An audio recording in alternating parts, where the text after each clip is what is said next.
Bonjour tout le monde, mon nom est Monique, je suis infirmière à OVO. Je vous donnerai aujourd'hui le cours pour la fécondation in vitro. Alors, je vais vous partager à l'écran la présentation PowerPoint pour la fécondation in vitro. Si jamais vous avez des questions, juste posez vos questions à la fin de la présentation dans le chat Q&A.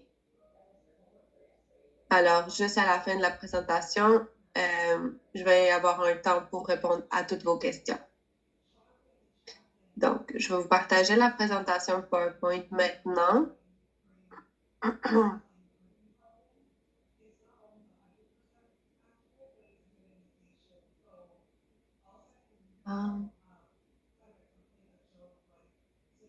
D'accord. On va commencer.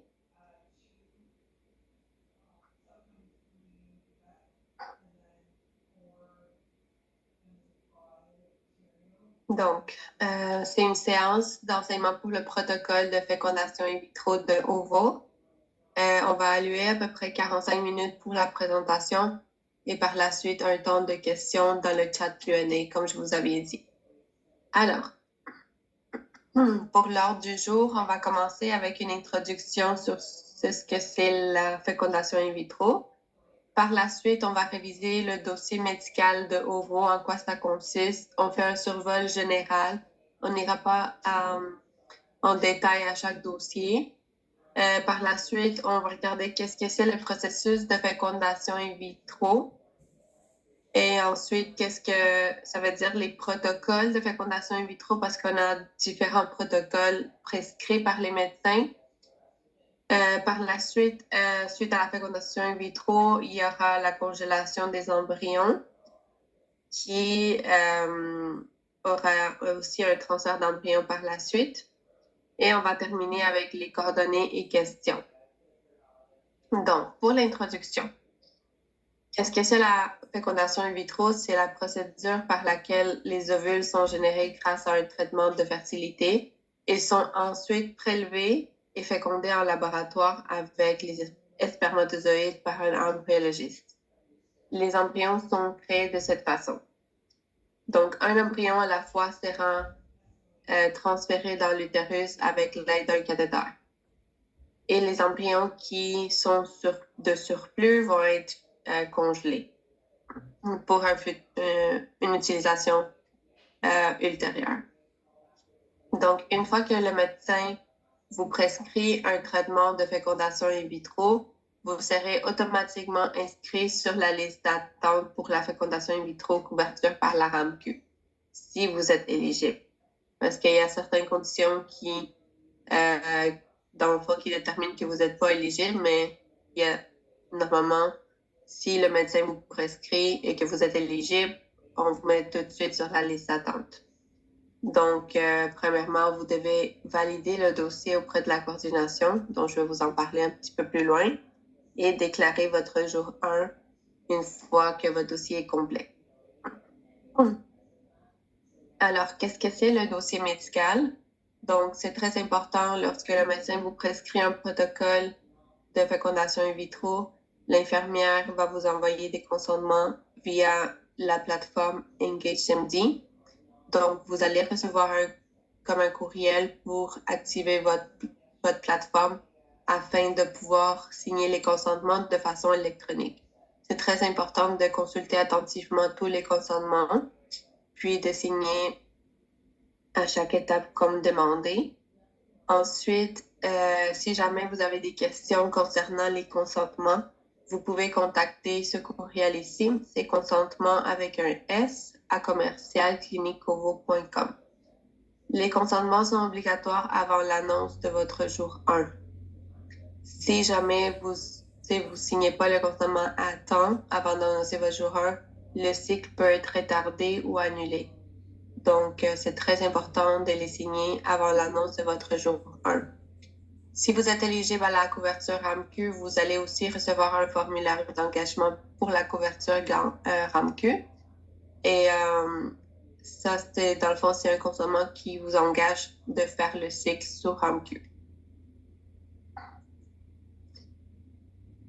OK, donc avant de débuter le traitement, il faut reconnaître les rôles de la coordination. La coordination, c'est un département de OVO. Dans le fond, c'est eux qui vérifient les dossiers pour planifier un cycle. Alors, c'est de votre responsabilité de les appeler. Vous devez les contacter au numéro de la clinique. Vous faites option 1, puis option 2. Alors, vous allez parler avec quelqu'un, c'est une assistante à la coordination, elle va vérifier votre dossier. Puis, les infirmières à la coordination vont coordonner vos dates de règles avec le début de votre fécondation in vitro. Une fois que vous recevez l'accord, vous allez devoir annoncer votre jour 1 sur le site web, tel qu'inscrit ici, sur le site web de OVO. Donc, le jour 1, c'est le premier jour de règles rouge vif actif. Donc, si jamais vous avez des jours de spotting précédant votre jour 1, ça, c'est pas considéré un jour 1. Il faut vraiment attendre à votre premier jour de règles rouge actives. Si jamais votre jour 1 arrive après 18 heures, c'est considéré comme étant le lendemain. Mais si jamais votre jour 1 arrive avant 18 heures, le jour 1 est considéré comme étant la journée même. C'est comme ça qu'ils font la différenciation à la coordination. Donc, une fois que vous annoncez votre jour 1, l'infirmière à la coordination va regarder les dates de début des médicaments et elle va aussi vous appeler pour vous donner la date d'échographie à OVO qui sera donnée par l'infirmière de la coordination.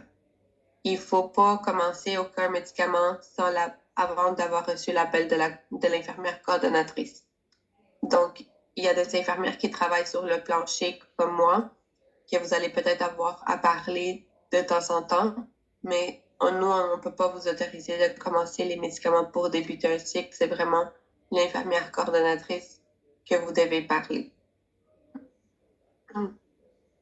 Donc, à quoi vous attendre pour les médicaments pour la fécondation in vitro? Il y aura des médicaments à préparer par injection. Donc, c'est pour cette raison qu'on suggère de faire affaire avec une pharmacie spécialisée en fertilité, puisque les pharmacies de communauté n'ont pas nécessairement le stock de médicaments de fertilité en main, ou des fois les connaissances sont limitées par rapport à ces médicaments. Et donc, l'enseignement fourni aux patients n'est pas adéquat. Donc, c'est pour ça qu'on suggère de faire affaire avec une pharmacie spécialisée en fertilité. Il y en a une qui se trouve dans le même building que OVO, sur le boulevard des Carrés à Montréal. Mais il y en a d'autres aussi partout au Québec. Vous pourrez faire vos recherches au besoin. Sinon, je peux vous montrer la liste des pharmacies à la fin de la présentation aussi. Vous pourrez vous référer. Si jamais vous voulez quand même faire affaire avec votre pharmacie de communauté, il faut être prête à avoir tous les médicaments en main lorsque vous allez annoncer votre jour 1.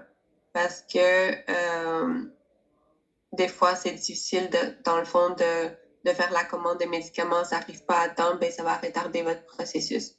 Donc, il faut être prête à avoir tous les médicaments, avoir les seringues, les aiguilles, les tampons d'alcool.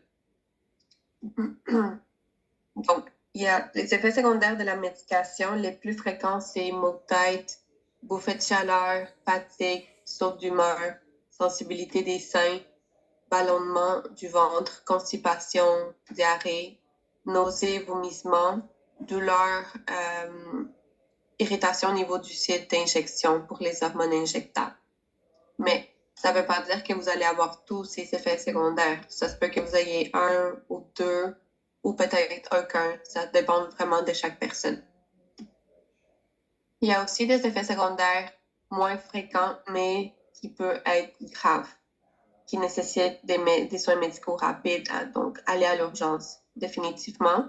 Donc, si jamais vous avez un signe d'un caillot dans un vaisseau sanguin, il y aura de la difficulté respiratoire, une douleur thoracique, douleur ou enflure d'une jambe. Des signes de AVC, ça serait problème de vision, des étourdissements, des maux de tête intenses, faiblesse de l'extrémité, des troubles de la parole, des signes une réaction allergique grave comme anaphylactique, ce serait essoufflement, boursouflure du visage, enflure de la gorge, démangeaison. Des symptômes d'hyperstimulation ovarienne, ça peut arriver un peu plus fréquemment durant la fécondation in vitro. Toutefois, c'est quand même rare que ça avance à une sévérité haute qui peut mener à une hospitalisation. Mais ça peut arriver, mais c'est très rare quand même que ça arrive. Mais il y aura une difficulté respiratoire, un gêne abdominal, douleur au ventre, ballonnement, nausées, vomissements, diarrhée, diminution d'urine, gain de poids rapide, mais je vais en parler plus tard dans la présentation, plus en détail. Pour les médicaments de fertilité, il y en a qui sont des médicaments d'exception. Donc, si vous faites affaire avec des assurances privées et que vous voulez savoir si vous êtes couverte, vous pouvez faire la demande de formulaire de médicaments d'exception. Il se trouve dans le portail patient ou si vous ne le trouvez pas, vous pouvez faire la demande au secrétariat dont je vais vous donner les coordonnées à la fin. Il y a une nouvelle technologie d'identification électronique de tout ce qui est au laboratoire d'embryologie qui concerne vos cellules reproductives, soit des ovules, du sperme ou bien les embryons. Donc, on les identifie avec un code QR qui est, dans le fond, ce code QR, il est unique à vous. Chaque personne aura un durant le processus et on va vous l'envoyer par courriel. C'est un courriel comme ça que vous allez recevoir pour télécharger votre code QR dans votre cellulaire. Donc, une fois que vous allez être en cycle de fécondation in vitro, vous allez le recevoir comme 1 à 2 journées avant votre ponction d'ovule. Donc, ça ne sera pas tout de suite, mais c'est une fois que vous allez avoir votre fécondation in vitro qu'on va vous l'envoyer. Dans le fond, vous devez le télécharger dans votre cellulaire et l'apporter le jour de votre ponction. Alors, le téléchargement du code peut se faire avec l'application PassWallet ou Apple Wallet.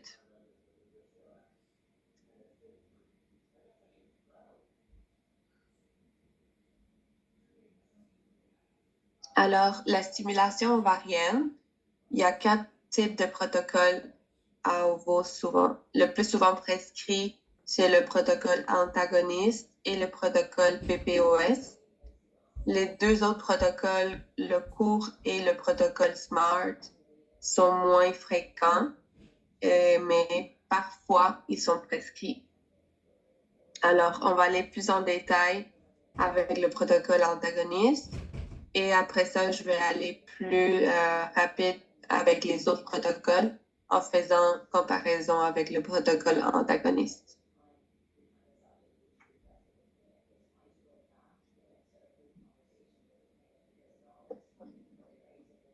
Donc, le protocole antagoniste, il est basé sur 2 cycles.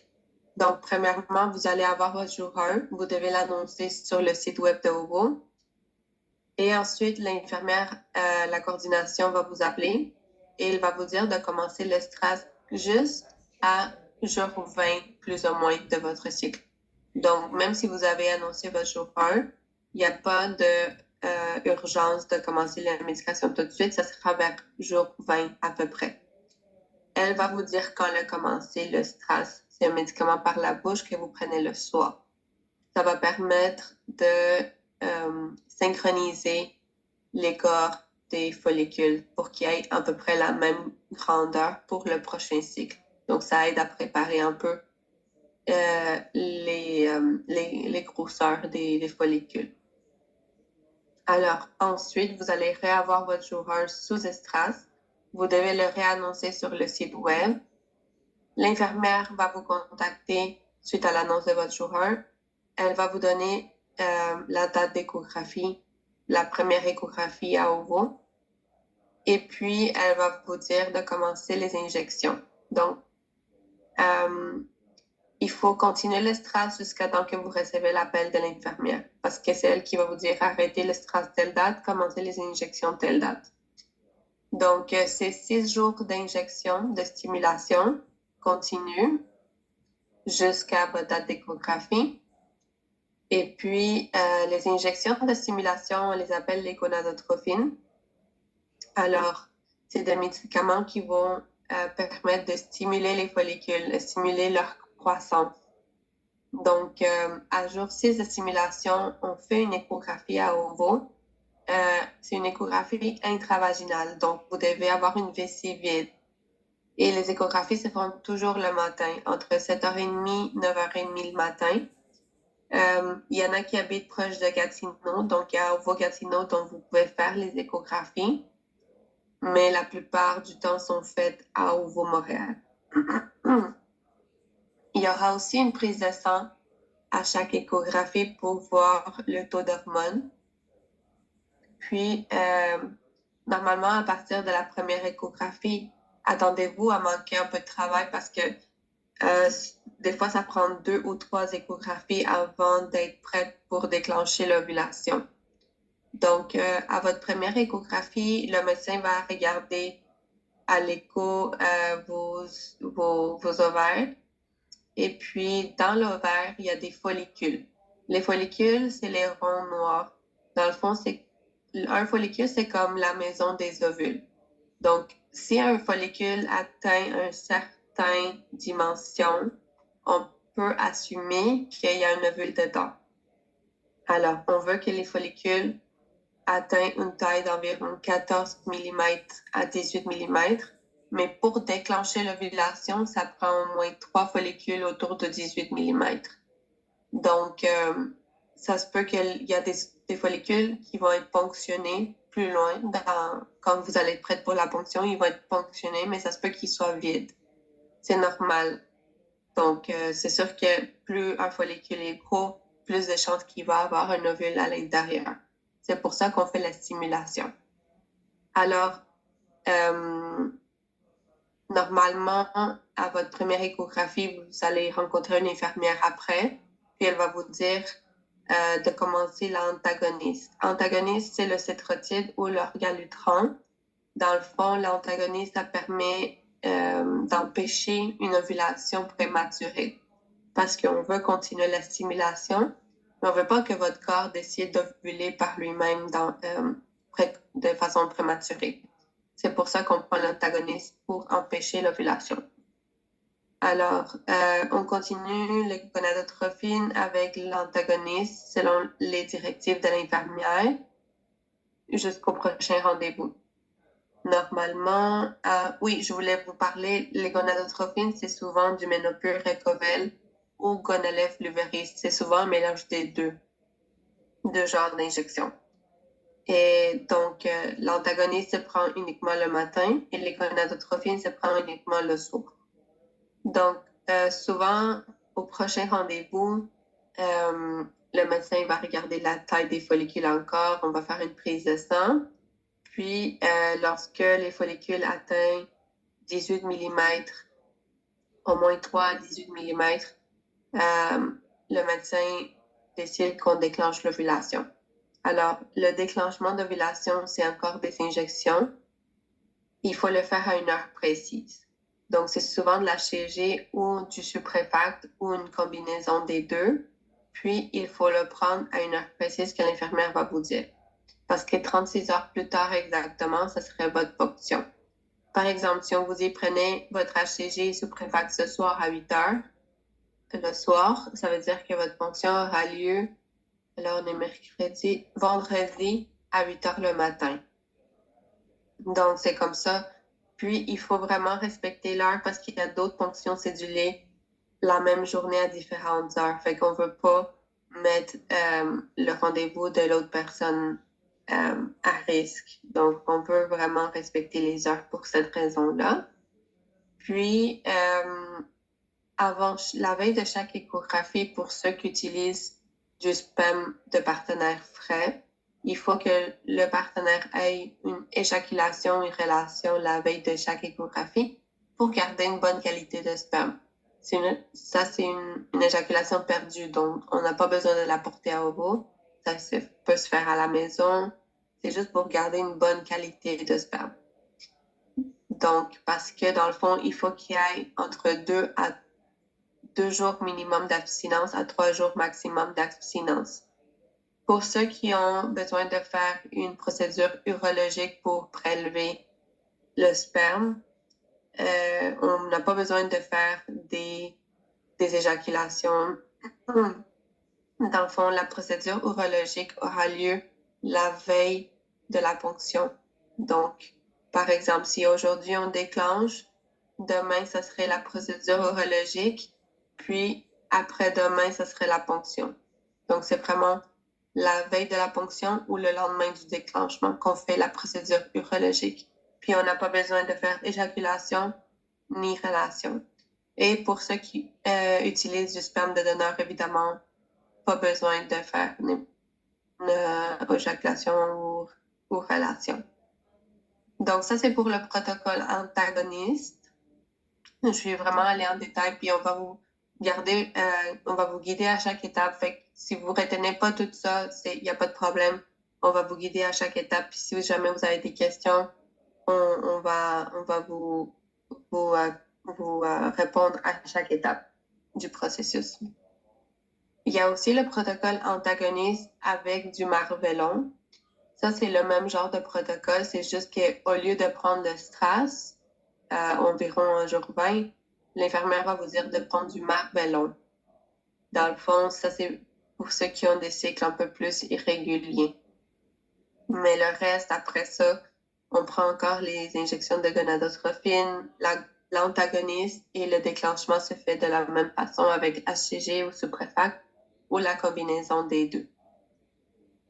Il y a aussi un protocole antagoniste avec Provera. Dans le fond, c'est pour ceux que... Je vais juste voir une chose un instant.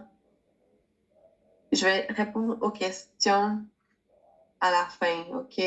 Donc, je vais juste continuer avec la présentation. Donc, pour ceux qui, par exemple, n'ont pas des cycles réguliers, comme ceux qui ont des cycles, par exemple, une fois ou 2 fois par année, qui ont besoin d'un médicament pour déclencher les menstruations, ils vont prendre le Provera et puis ils vont avoir une règle. Donc, à ce moment-là, l'infirmière à la coordination va vous dire de commencer la stimulation. Pareil avec les gonadotrophines comme le cycle antagoniste. Il y aura aussi l'antagoniste, puis déclenchement avec HCG ou Suprefac comme les autres. Fait que c'est vraiment parce qu'il n'y a pas de déclenchement de menstruation de façon naturelle qu'il faut prendre le Provera.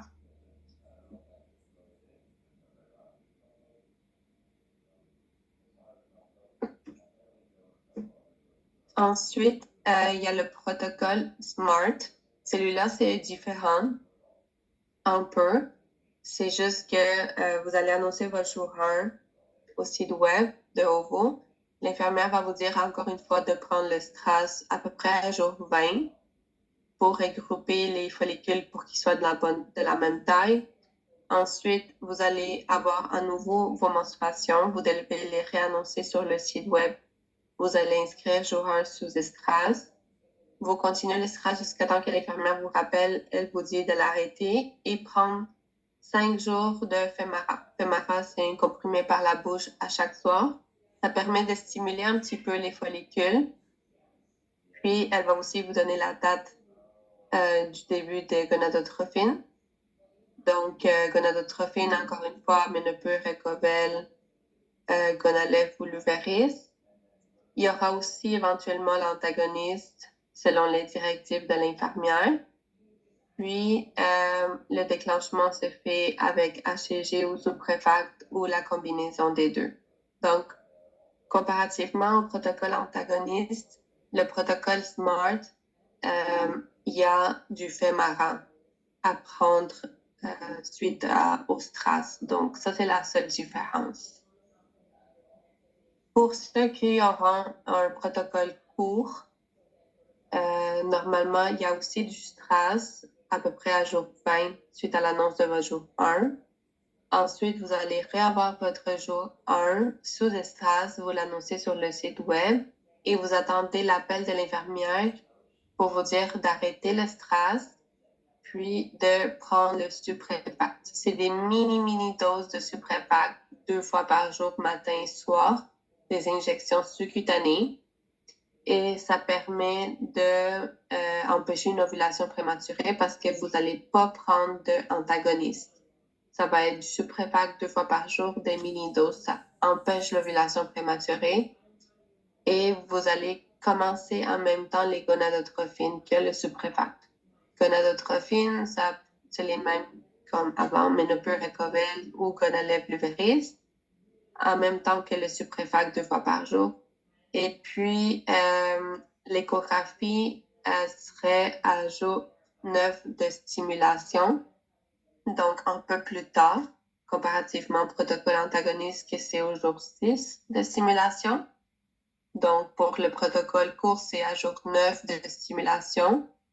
Puis, on regarde encore la même chose au niveau d'échographie. On regarde la taille des follicules et le déclenchement se fait uniquement avec de l'HCG et pas au Suprefact.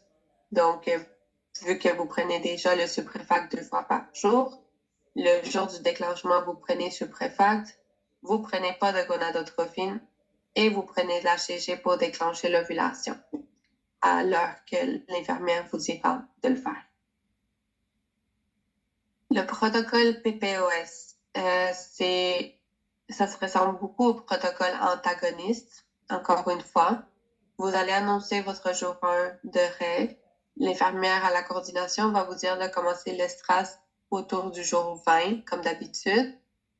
Et vous allez réavoir vos règles sous estrase. Vous le réannoncez sur le site web et vous attendez l'appel de l'infirmière coordonnatrice. Elle va vous dire d'arrêter le estrase et de commencer les injections de gonadotrophine, Menopur, Gonalev, Recovel, Luveris.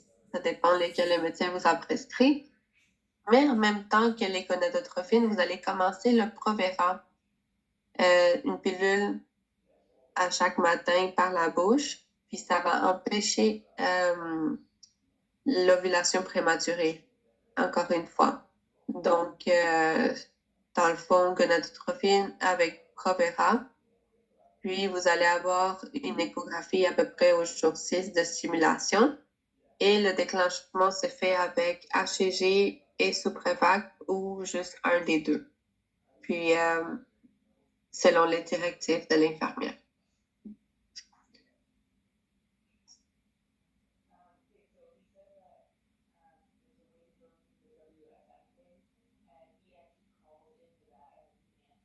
Donc, le jour de la ponction d'ovule, à quoi vous attendre?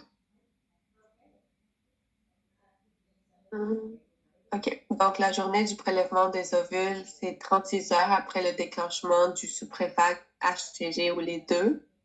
Donc, pour cette journée, c'est une journée, dans le fond, on va vous dire l'heure d'arrivée à la clinique et vous devez à peu près calculer 2 heures à 2h30 du moment que vous rentrez au moment que vous sortez de la clinique. Alors, vous devez être accompagné obligatoirement parce qu'on va vous donner la sédation intraveineuse. Donc, vous ne devez pas conduire par la suite par vous-même. Il y aura aussi la production de l'échantillon de sperme ou la décongélation du sperme de donneur ou décongélation de sperme de partenaire. Vous allez rencontrer l'embryologiste avant la procédure pour confirmer les techniques utilisées au laboratoire. L'infirmière va vous préparer. Elle va installer un soluté intraveineux pour pouvoir vous donner la sédation. Le médecin fera une anesthésie locale. La procédure dure environ 15 à 20 minutes, dépendamment combien de follicules que vous avez. Puis, il y aura une période de repos à peu près 40 minutes après la procédure. Si vous êtes éligible à faire un transfert frais, on va vous remettre une prescription pour les médicaments en vue du transfert d'embryon frais. 5 jours après la ponction. Si jamais le médecin décide de congeler tous les embryons, vous devez reprendre rendez-vous avec votre médecin afin qu'il puisse vous prescrire le protocole de transfert d'embryons congelés. On vous suggère fortement d'aller à une pharmacie spécialisée en fertilité pour les médicaments de transfert d'embryons. Donc, c'est très important de prendre un rendez-vous avec le médecin si jamais il n'y aura pas de transfert frais. À quoi vous attendre pour la ponction d'ovule au niveau technique?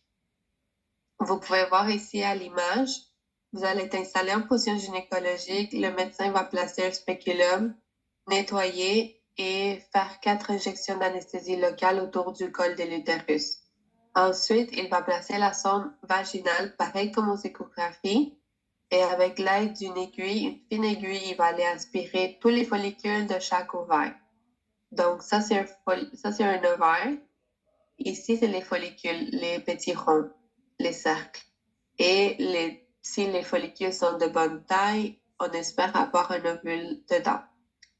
Donc, tous les follicules vont être aspirés. Donc, c'est rempli de liquide, de cellules et aussi, espérons, un ovule. Et ça va être aspiré dans des petits tubes comme ça qui vont être apportés au laboratoire au fur et à mesure que ça se remplit.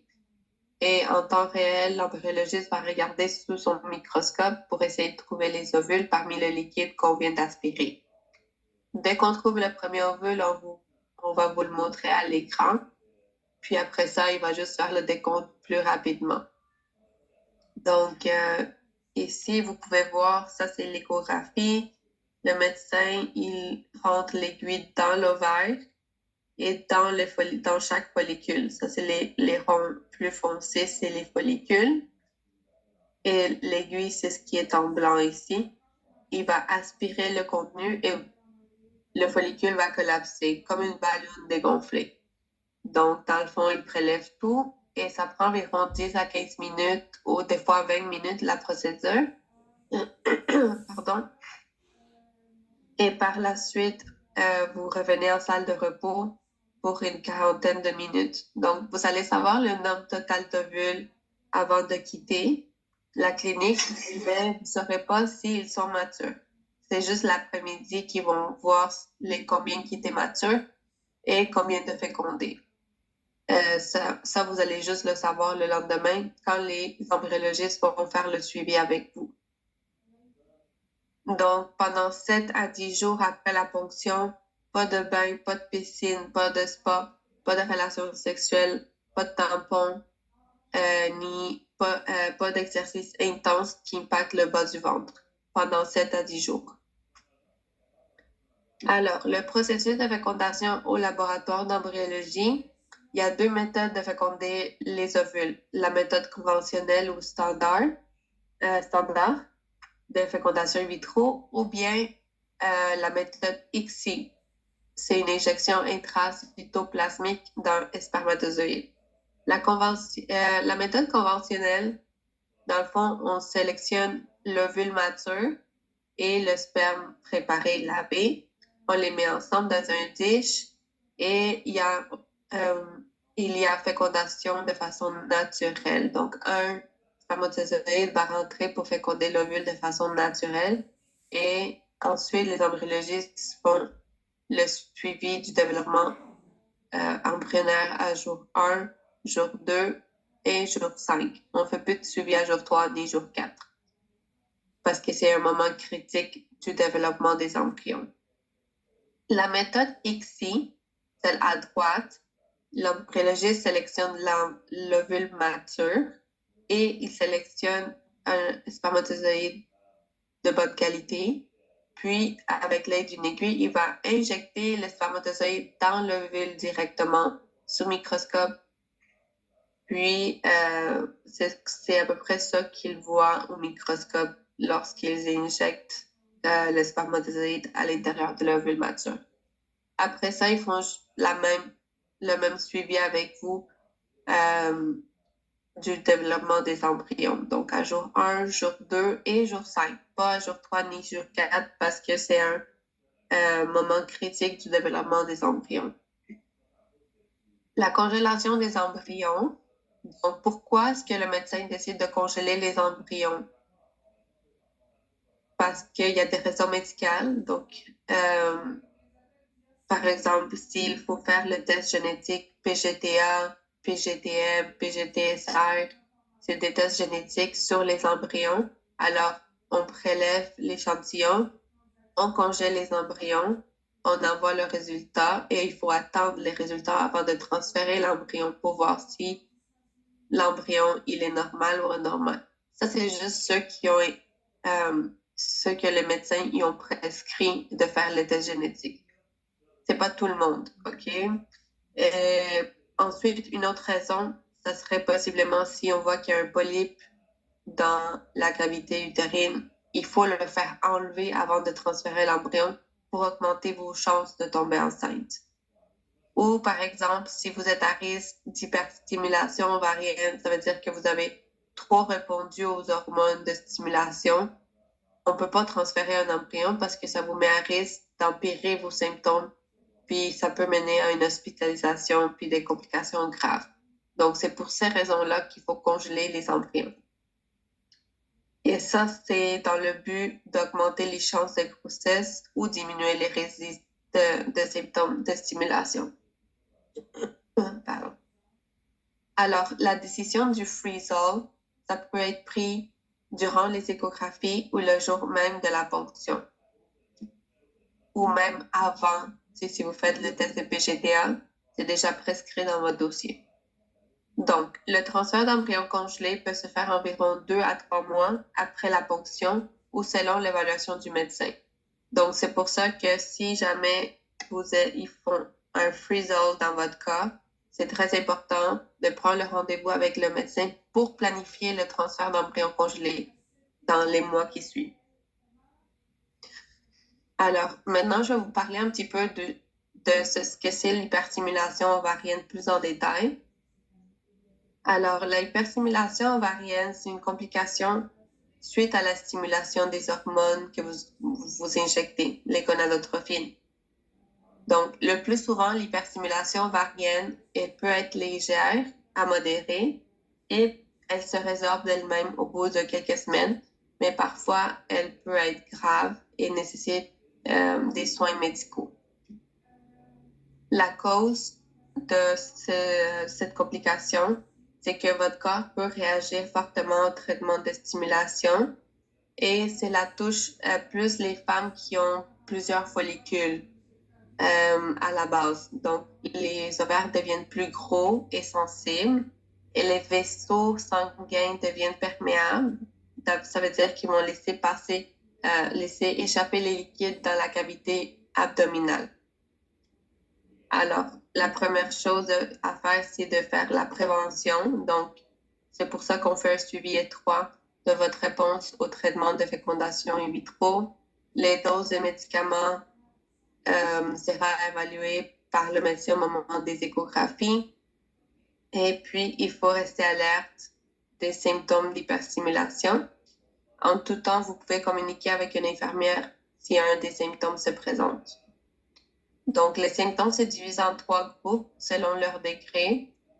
Degré 1 léger, degré 2 modéré, degré 3 sévère.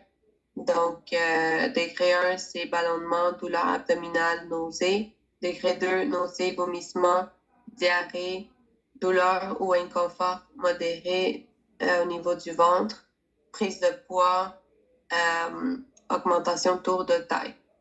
Degré 3, c'est le sévère, donc douleur abdominale très importante, gonflement abdominal important, vomissement, impossibilité de s'hydrater et diminution des urines. Donc, on ne veut pas se rendre là, c'est pour ça qu'on met en place des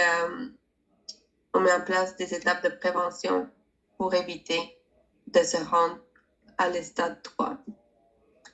Les risques d'hyperstimulation, donc, ils sont causés par la prise de médicaments, d'hormones, Et puis, le pic de symptômes arrive à jour 4, à jour 7, après la ponction. Donc, normalement, les symptômes d'hyperstimulation, leur pic, c'est à jour 4, après la ponction d'ovule. Ça peut durer quelques semaines, mais ça va aller en diminuant. Donc, c'est pour cette raison-là qu'il faut faire une pause de traitement afin d'augmenter les chances de grossesse et diminuer les risques d'hyperstimulation. Si jamais vous êtes à risque d'hyperstimulation, une infirmière va vous appeler pour évaluer vos symptômes les jours qui suivent votre ponction d'ovule pour évaluer votre état de santé. Donc, après la ponction, il y aura le transfert d'embryon. En quoi ça consiste? Le transfert d'embryon en 5 étapes. Donc, premièrement, il y aura un compte-rendu sur votre embryon donné par l'embryologiste. Ensuite, la visualisation de l'embryon.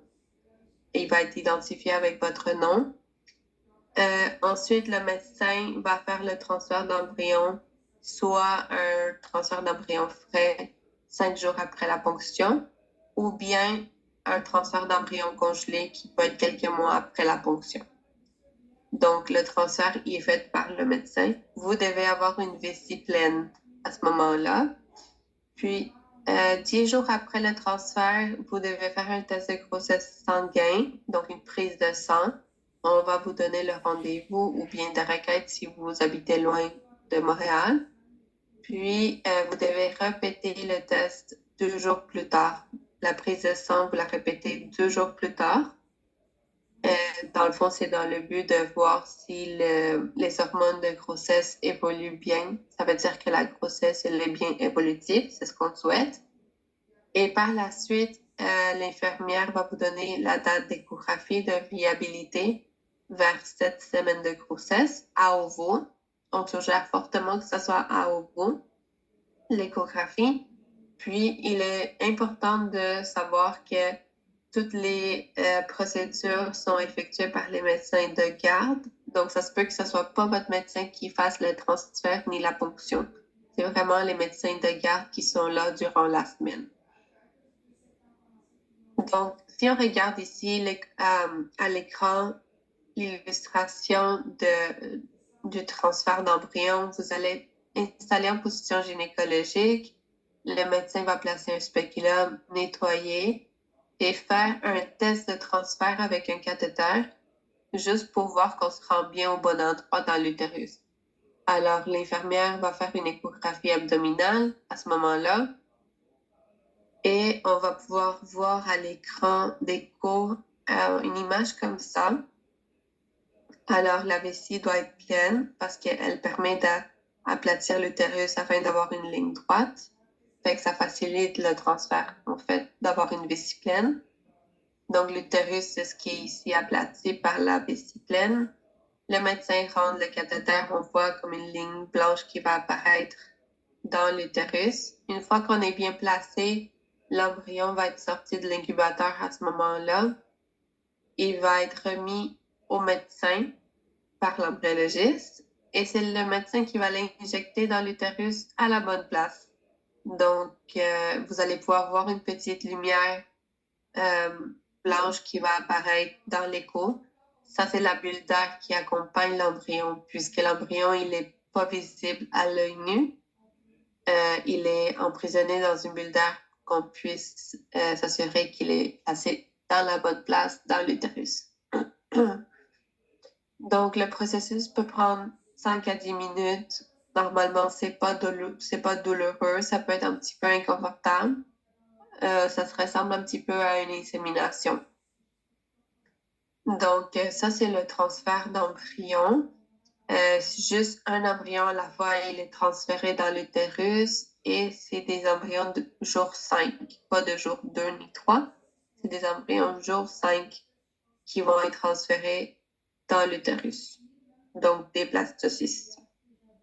Pour 7 à 10 jours, pas de bain, pas de piscine, pas de spa, pas de relations sexuelles, pas d'activité intense qui impacte le bas du ventre comme la course, sauter, crossfit, mais aller au travail, marcher, c'est correct.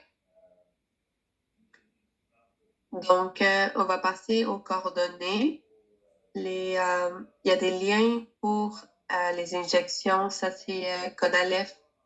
C'est des liens de ceux qui utilisent les injections de Conalef. C'est intéressant de voir ici. Pour Ferring, je pense que c'est Recovel ou Menopur. Je me souviens plus. Mais ça aussi, il y a des vidéos intéressantes. Mais je pense que le plus complet parmi les trois, c'est lui, Freedom Teach. Donc ça montre beaucoup de vidéos par rapport aux injections de médicaments de fertilité. Donc ça peut être très utile celui-là. Il y a aussi l'Association infertile de Québec, c'est des ressources pour les couples infertiles. Ça peut être intéressant. Puis, ça, c'est les contacts. Dans le fond, le numéro de clinique OVO, le poste de psychologue, la facturation, les embryologistes pour ceux qui font affaire avec des embryons congelés. Andrologie, c'est le poste 203 pour ceux qui font affaire avec du don de sperme, pardon. Ça, c'est le numéro de la pharmacie OVO Pharma, qui se trouve dans le même building de OVO Montréal, sur des carrés. Et puis, ça, c'est le numéro des infirmières, donc le numéro de la clinique poste 188. Ensuite, un petit rappel, contactez la coordination pour faire vérifier votre dossier et pour avoir le OK pour annoncer le jour 1. Ensuite, vous annoncez le jour 1 sur le site web de OVO pour débuter le cycle. Si jamais vous avez besoin d'un formulaire de médicaments d'exception et vous ne le trouvez pas dans le portail patient, vous pouvez le demander au secrétariat médical de OVO. Ça, c'est son courriel. Puis finalement, il y a le cellulaire d'urgence, le cellulaire d'urgence d'une infirmière de garde. Si la clinique est fermée, vous pouvez la contacter juste en cas d'urgence. Donc, elle ne pourra pas vous dire de commencer un cycle avec les médicaments. C'est vraiment juste en cas d'urgence. Par exemple, si vous avez des symptômes inquiétants, vous ne savez plus comment vous injecter la médication, vous pouvez l'appeler. Mais elle ne pourra pas vous dire, par exemple, de débuter un cycle. Alors, on va passer au moment des questions. Je vais regarder dans le chat.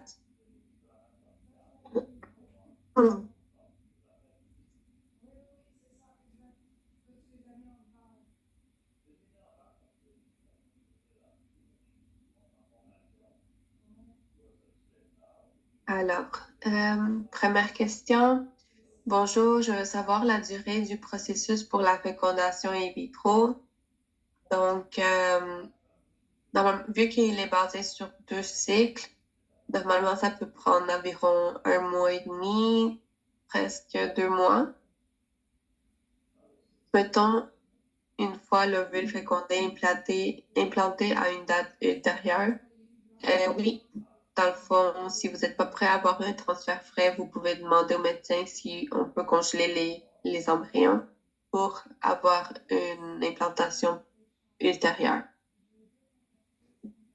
Est-ce que c'est normal que dans mon protocole antagoniste, je n'ai pas de prescription de HCG? J'ai Estras, mais ne peux Recovel et Cetrotide. Oui, c'est normal parce que la prescription de HCG ou de Suprefact ou les deux, ils vont être remis juste au moment du déclenchement. Donc, c'est l'infirmière qui va vous remettre la prescription signée par le médecin quand vous allez être prête pour déclencher l'ovulation uniquement. Quel facteur détermine si on aura un transfert frais ou congelé? Donc, transfert frais, ça peut être fait si vous ne faites pas d'analyse génétique, si vous ne faites pas, c'est quoi l'autre? S'il n'y a pas d'abnormalité avec votre cavité utérine et si vous n'êtes pas arrêté par stimulation ovarienne.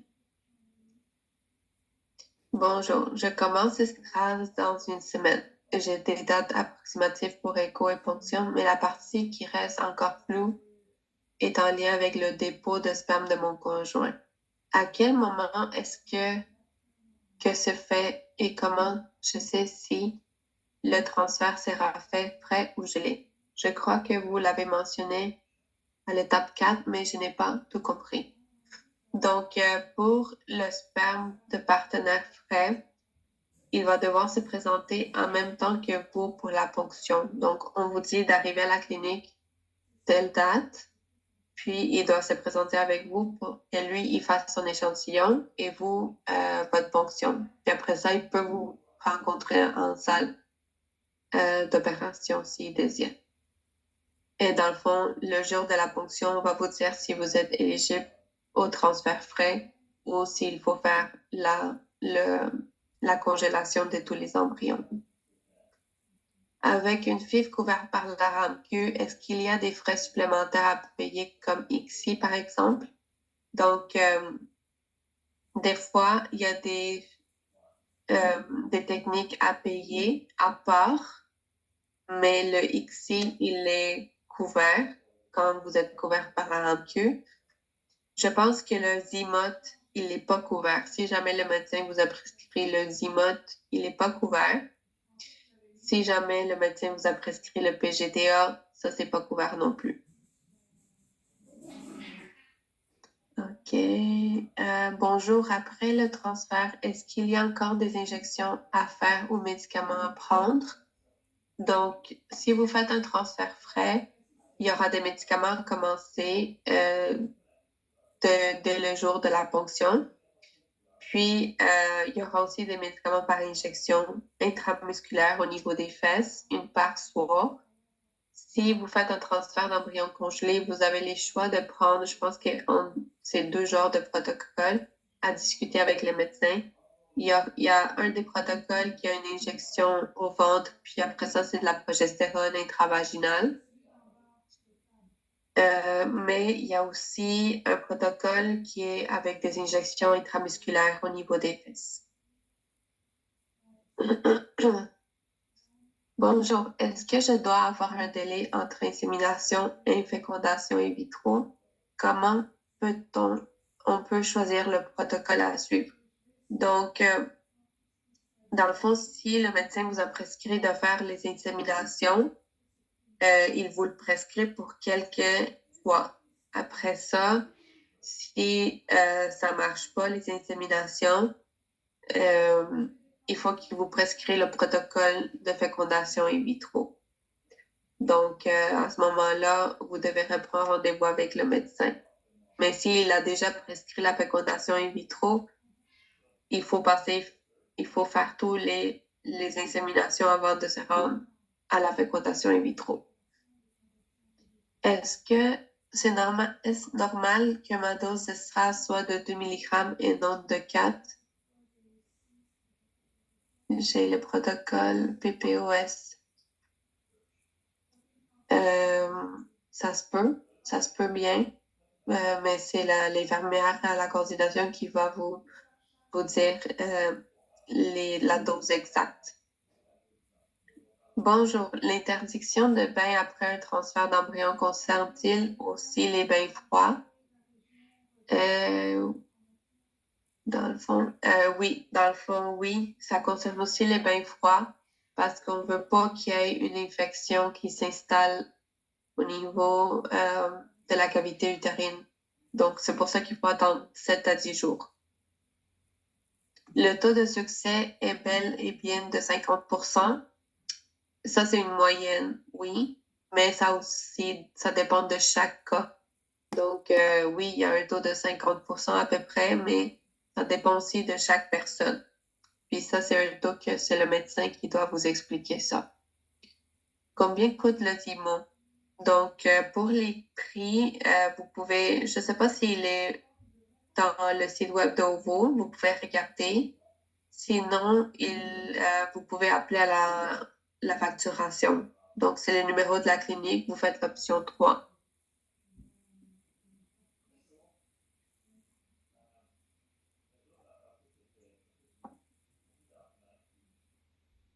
Est-ce qu'il y en a qui ont d'autres questions?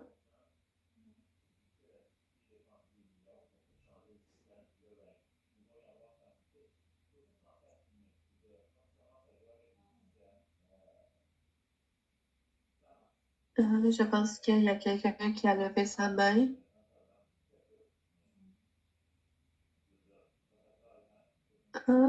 Vous pouvez écrire sur le chat aussi si vous voulez. Est-ce qu'il y a une médication avant le transfert d'embryon congelé? Oui, il y a des médicaments à prendre aussi, mais ça va être discuté lors de notre webinaire quand vous allez être sur le cycle de transfert d'embryon congelé. Le chat est désactivé. Ah, sur le chat de... Mais vous pouvez parler sur le chat de Q&A. Vous pouvez écrire sur le chat de Q&A.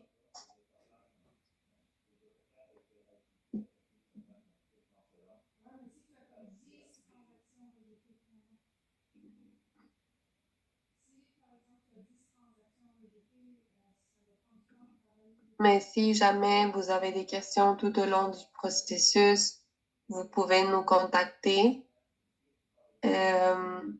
par courriel ou par téléphone, ou bien quand on va vous rencontrer lors de vos échographies. Si vous avez des questions, on va pouvoir prendre le temps de répondre à vos questions. Je vais juste répondre à quelqu'un par chat ici.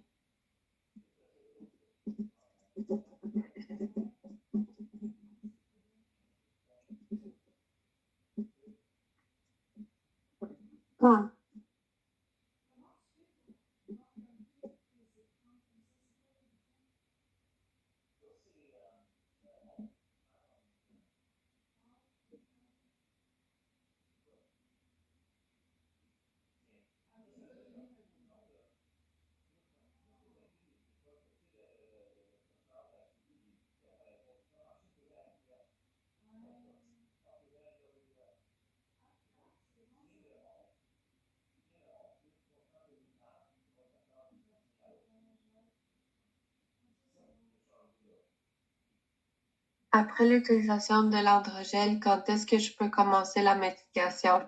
Donc, premièrement, pour l'androgel, vous devriez avoir parlé avec la coordination. C'est eux qui vous disent quand le commencer. Normalement, c'est 1 mois ou 3 mois avant les stimulations. Donc, vous devez contacter la coordination pour savoir quand commencer la médication. Mais normalement, vous devez annoncer votre jour 1 si votre dossier est à jour. Donc, appelez la coordination, c'est le numéro de la clinique, option 1, option 2. Peut-on renvoyer tout le processus ayant débuté l'estrace? Peut-on renvoyer tout le processus ayant débuté l'estrace? Je comprends pas votre question. Est-ce qu'on peut avoir des relations sexuelles lors de la stimulation? Vous pouvez avoir des relations sexuelles, mais on suggère que vous ayez des relations protégées. Est-ce que c'est possible de connaître le nom des pharmacies qui font le traitement de fertilité? Oui. Je vais l'envoyer. Je vais vous le montrer dans mon écran. Je vais vous le partager. Donnez-moi un instant.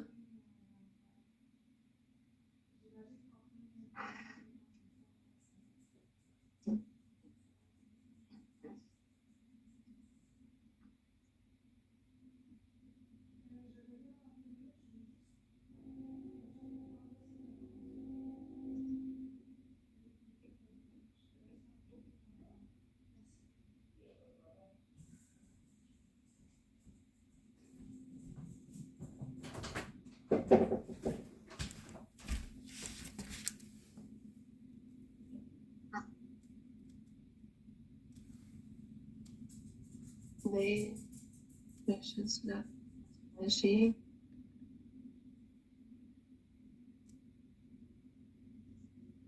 OK. Bon.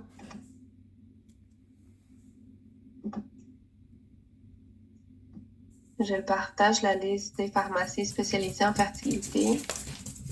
Ben, je ne sais pas s'ils sont toutes là, mais il y a quand même une bonne quantité. Vous pourriez prendre en photo si vous désirez. Donc, ça, c'est là au pharma. C'est approximative Bernard Roche. Il y en a d'autres ici un peu plus bas. Vous pouvez prendre en photo.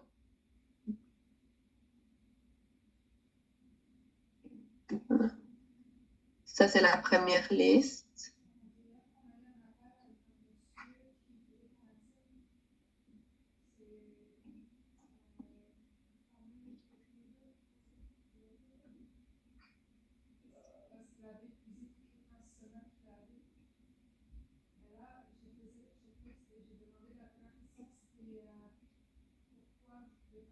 Et je vais descendre un peu parce qu'il y a une deuxième liste aussi. Voilà, ça c'est la deuxième liste des pharmacies que, dans le fond, nous, on est au courant qui sont des pharmacies spécialisées en fertilité.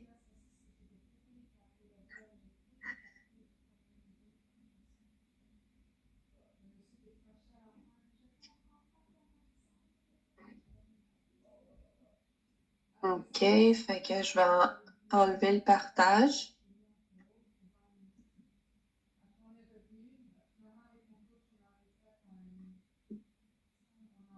Le processus de stimulation d'ovules, je suis censée d'annoncer mon jour 1.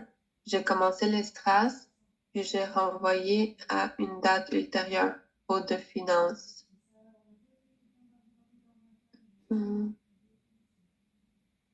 OK, donc vous avez commencé l'estrace, mais vous voulez pas poursuivre la stimulation après l'estrace. Donc, il faut que vous contactez la coordination. Donc, la coordination, c'est le numéro de la clinique. Vous faites option 1, option 2 et peut-être contacter aussi la facturation. Donc, c'est le numéro de la clinique et vous faites l'option 3. Le formulaire de médicaments d'exception doit être remis à qui? Le pharmacien. Donc, dans le fond, vous remplissez le formulaire et je pense qu'il faut le renvoyer au secrétaire médical. Et dans le fond, c'est le médecin qui le signe. Et après ça, on vous le renvoie pour que ce soit envoyé à vos assurances.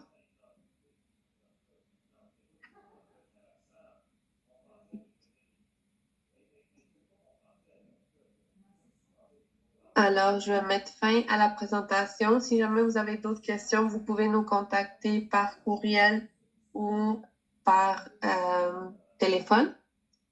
Et comme je vous dis, on vous guide à chaque étape du processus. Donc, si jamais vous avez d'autres questions, on est là pour vous répondre.